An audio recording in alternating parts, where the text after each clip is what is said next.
Bismillahirrahmanirrahim. Alif Lam Mim.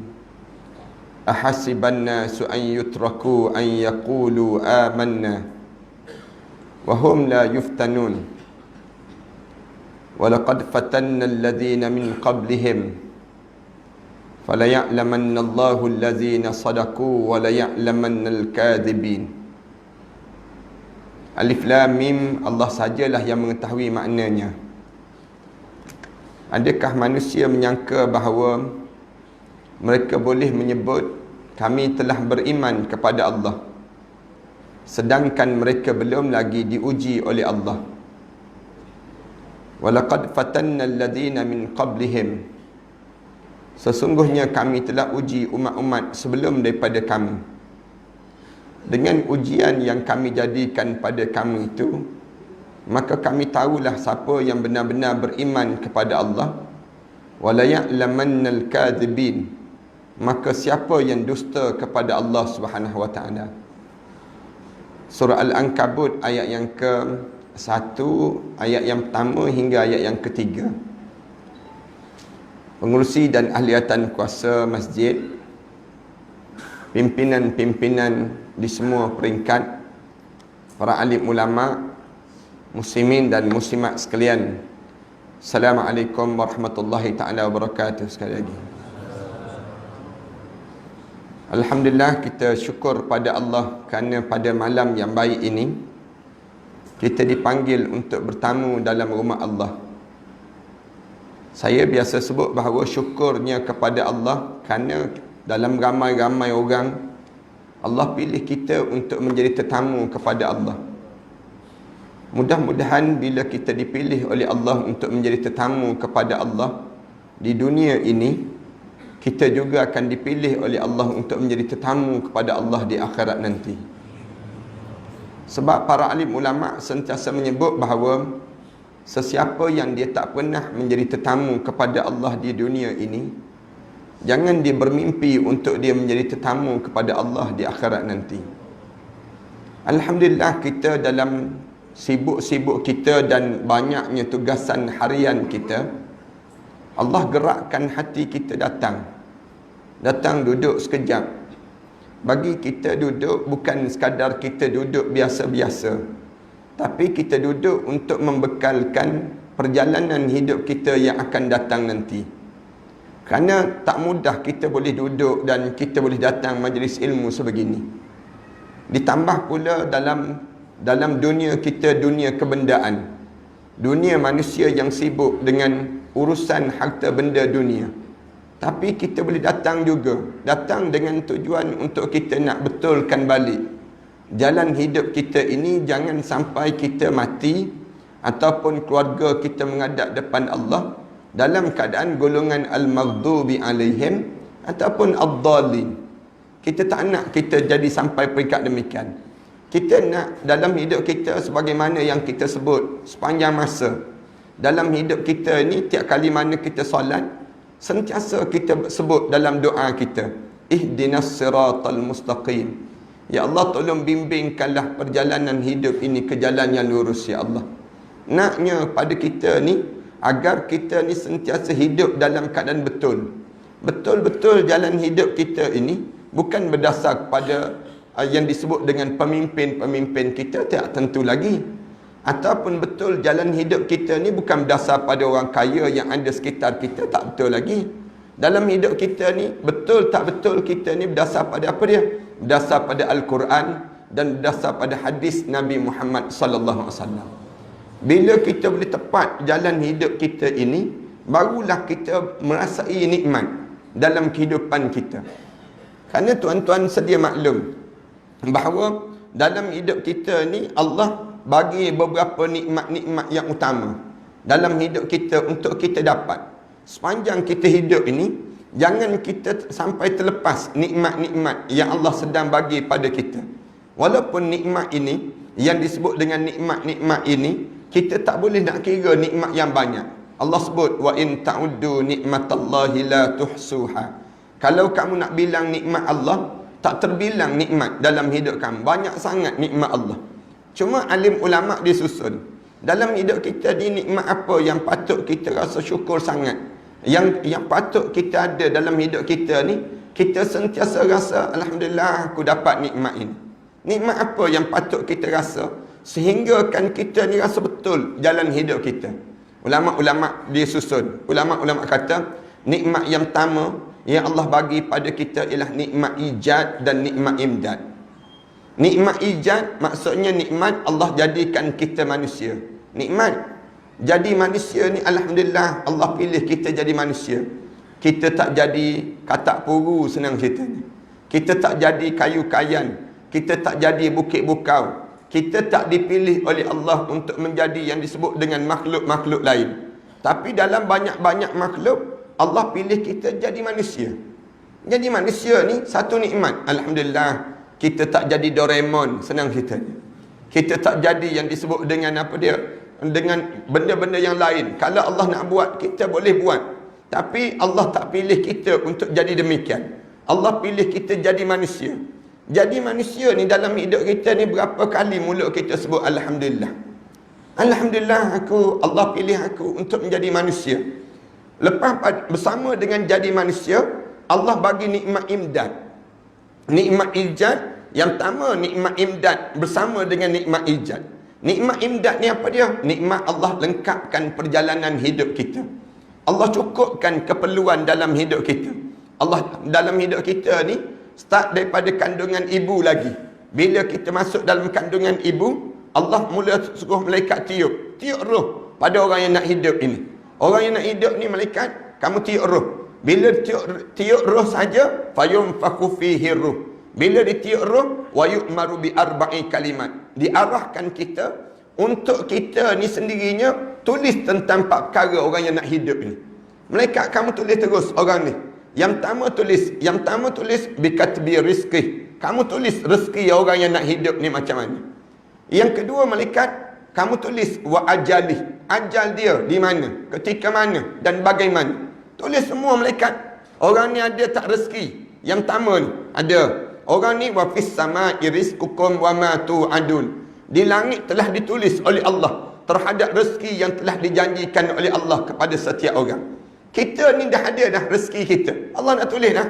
Kita ni, kita banyak mana kita dapat, bantuan apa yang kita dapat, rezeki apa kita dapat, semua Allah dah tulis rezeki kita. Lepas tu Islam ajar jangan dengki dengan orang. Jangan kita rasa dengki dan cemburu. Tengok orang lain banyak nikmat, kita kena sebut itu nikmat dia bukan nikmat saya. Kena ajar dalam diri kita ni semua dah Allah agih-agih. Setiap orang ni ada rezeki. Satu Allah larang jangan bunuh orang, jangan bunuh anak, jangan kita gugur kandungan. Kenapa? Kalau kita bunuh yang disebut dengan anak ni, kerana kamu ingat ke kamu ke yang bagi rezeki pada anak tersebut? Yang bagi rezeki pada setiap orang yang lahir ni aku. Aku nahnu narzuqukum wa iyyahum. Aku yang bagi rezeki pada mereka dan kamu semua tersebut. Kamu dapat nikmat ni dan kamu ada rezeki ni, siapa yang bagi? Aku. Allah ajar demikian. Rezeki ni Allah yang tentukan untuk diri kita. Yang kedua tulis dalam orang yang nak hidup ni, malaikat, kamu tulis wa ajali, ajal dia. Dia mati kat mana? Mati bila? Bagaimana kematian dia? Dengan siapa dia mati? Kamu tulis malaikat. Yang ketiga tulis wa amali, amalan dia. Dia kahwin dengan siapa? Dia tinggal di mana? Kemudian dia kerja apa dia? Malaikat kamu tulis terus. Yang keempat, malaikat kamu tulis orang ni ahli syurga ke orang ni ahli neraka, malaikat. Tulis terus orang dalam kandungan lagi. Lepas tu Islam larang jangan tilik. Jangan terlibat dengan ilmu tilik. Islam larang. Jangan kita pergi berjumpa dengan tukang-tukang tilik, jangan. Islam ajar pada kita hidup ini kena percaya, bukan percaya pada tukang tilik, percaya pada Al-Quran, percaya pada hadis Nabi SAW dengan tujuan nak suruh didik dalam perjalanan hidup kita. Kita kecil-kecil dahulu kan, kawan-kawan kita ni suka sangat tekan kat sini kan. Tekan kat sini dia keluar 2 biji, 2 orang anak lah tu dia sebut. Senang je kawan kita dulu, dia tekan lagi kat sini keluar lagi 2 biji, 2, 4 orang. Sekarang berapa orang? 16 orang anak kita. Saya biasa sebut, saya dulu kecil-kecil dahulu kawan saya pegang telapak tangan ni. Pegang telapak tangan ni, dia tengok tulisan M miskin lah tu, dia sebut demikian. Kita ni tunggu bila lah nak berubah jadi jadi kaya. Nak sebutnya Islam dagang. Jangan kamu tengok pada bintang. Jangan kamu tengok kepada yang disebut dengan apa dia. Jangan kamu tilik telapak tangan. Jangan kamu percaya yang ni. Semua ni satu benda yang dilarang, yang diajar dalam Islam supaya jauhkan dalam hidup kamu. Ini cara demikian. Kemudian ni nikmat dipanggil apa dia? Nikmat ijad dan nikmat imdad. Nikmat ijad dan nikmat imdad ni perlu kita syukuri dalam hidup. Yang kita kena, kita rasa alhamdulillah aku dapat jadi manusia. Alhamdulillah aku jadi yang disebut dengan yang dipilih oleh Allah Subhanahu Wa Taala. Kemudian yang kedua, nikmat kedua yang besar. Lepas pada Allah pilih kita jadi manusia, Allah mula kecilkan sikit. Nikmat apa yang besar yang Allah bagi pada kita? Nikmat iman dan Islam. Nikmat iman dan Islam ni nikmat. Satu nikmat yang terpilih. Tak semua orang Allah bagi nikmat iman dan Islam.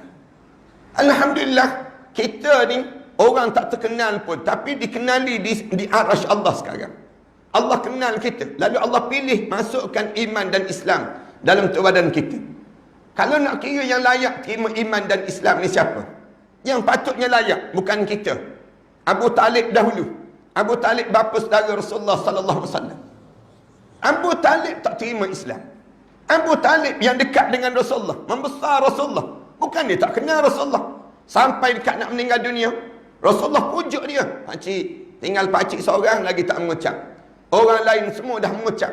Tiba-tiba pakcik tak mengucap. Pakcik sebut asyhadu an la ilaha illallah wa anni Muhammad Rasulullah. Sebut pakcik. Pakcik sebut yang ni, pakcik selamat terus. Geleng kepala Abu Talib. Abu Talib geleng kepala. Muhammad, aku tahu syurga tu betul, neraka tu betul, padang mahsyar tu betul. Segala apa yang kamu ajar tu semua betul Muhammad. Tapi biarlah Muhammad, biar aku seorang mati dalam keadaan tak beriman pun. Menangis Rasulullah teresa-esa. Rasulullah pegang tangan Abu Talib. Saya nak sebut besarnya nilai Islam yang Allah bagi pada kita. Agama yang Allah bagi pada kita, iman pada kita ni. Rasulullah pegang tangan Abu Talib. Angkat tangan pakcik dia. Sebut pada Allah, ya Allah, selamatkanlah pakcik aku seorang ni ya Allah. Aku sayang pada dia. Dia membesar aku umur 8 tahun. Sampai pada aku kahwin. Kemudian sampai aku jadi Nabi dan juga Rasul. Dia semua yang jaga aku ya Allah. Selamatkanlah dia. Menangis esak-esak Rasulullah. Turun ayat Quran tegur Rasulullah. Innaka la tahdi man ahbabta walakinna Allah yahdi man yasha. Kamu tak layak memberi hidayah pada siapa yang kamu sayang wahai Muhammad. Tapi kamilah, yakni Allah, yang layak memberi hidayah pada siapa yang kami kendaki. Ini benda yang kedua yang besar dalam hidup kita. Patutnya iman dan Islam ini tak diberi pada kita.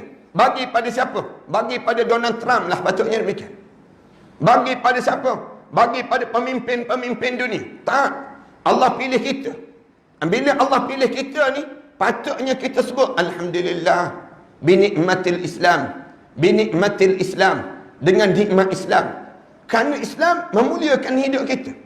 Kerana Islam ni menaikkan kedudukan kita. Sayyidina Umar sebut, nahnu qaumun a'azzalallahu bil Islam. Mahma nabtayir Islam, azzallana Allah. Kita dimuliakan oleh Allah kerana Allah bagi kita sandar pada Islam je. Kalau kita tak sandar pada Islam, azzallana Allah, hina dina kita. Hilang terus kemuliaan diri kita. Kita bukan mulia kita kerana bangsa kita. Kita bukan mulia kita kerana harta benda kita. Mulia kita ni bukan kerana yang disebut keturunan kita, tapi memuliakan hidup ini kerana apa dia? Kerana yang disebut dengan agama kita. Sebagaimana permata tu jadi mulia, cantik permata ni kerana apa dia? Disandarkan pada jari kelingking anak dara orang perempuan yang cantik. Cantik terus permata tersebut. Cuba ambil permata tu juga sandar pada kelingking monyet, misal contoh. Hilang terus nilai. Kita ni bernilai kerana apa dia? Kerana sandar pada Islam je. Bila kita sandar pada Islam, naik kemuliaan hidup. Cara makan ada, cara minum ada, cara tidur bangun ada, cara berkeluarga ada, cara hidup kita ni semua tersusun. Kenapa? Kerana Islam telah menyusun dalam hidup kita, memuliakan dalam hidup. Cuba tengok orang yang tak terima Islam, yang dia tak dapat agama dalam hidup dia. Tengok dalam rancangan TV, Survivor tu misal contoh. Tengok makan apa yang mereka tak makan. Katak puru pun dia makan. Biawak pun dia makan. Ular pun dia makan. Ikut jumpa dia boleh makan. Tak ada nilai dalam hidup dia. Alhamdulillah kita tak. Kita ada benda yang kita boleh makan. Ada benda yang kita tak boleh makan. Ada pakaian yang kita boleh pakai. Ada pakaian yang kita tak boleh pakai. Ada kebudayaan yang kita boleh guna. Ada kebudayaan yang kita kena tolak dalam hidup. Ada yang disebut dengan semua sudut dalam hidup kita disempurnakan dengan Islam. Sebab itu Allah sebut, "Wa may yabtaghirul islami dinan falan yuqbala min wa huwa fil akhirati minal khasirin." Siapa yang cari selain daripada Islam sebagai dinan. Dinan maksudnya apa dia? Cara hidup. Dalam hidup kita ni, bila kita tak terima Islam sebagai hidup, cara hidup kita, falan yuqbala min. Allah tak terima di akhirat nanti. Di akhirat, di dunia pun Allah tak terima, di akhirat nanti pun dia tak terima. Wa huwa fil akhirati minal khasirin. Di akhirat nanti mereka termasuk di kalangan orang yang rugi. Rugi maksudnya apa dia? Masuk dalam neraka. Tak ada nilai hidup. Hidup harta benda banyak, tiba-tiba sampai di akhirat masuk neraka Allah. Hidup tak ada nilai. Nilai harta benda banyak, jawatan besar, kedudukan kita hebat. Bila masuk kubur, masuk neraka terus dalam hidup dia. Tak ada manfaat langsung hidup. Hidup ni bernilai bila? Bila kamu terima Islam. Masuk Islam dalam keadaan kita. Islam dalam keluarga kita. Islam dalam masyarakat kita. Islam dalam negara kita. Bila kita terima yang ni, wahwa fil di akhirat nanti, kita tak termasuk di kalangan orang yang rugi. Bahkan kita dianggap orang, faman zuhzi anin nar wa udkhilal jannah faqad faz.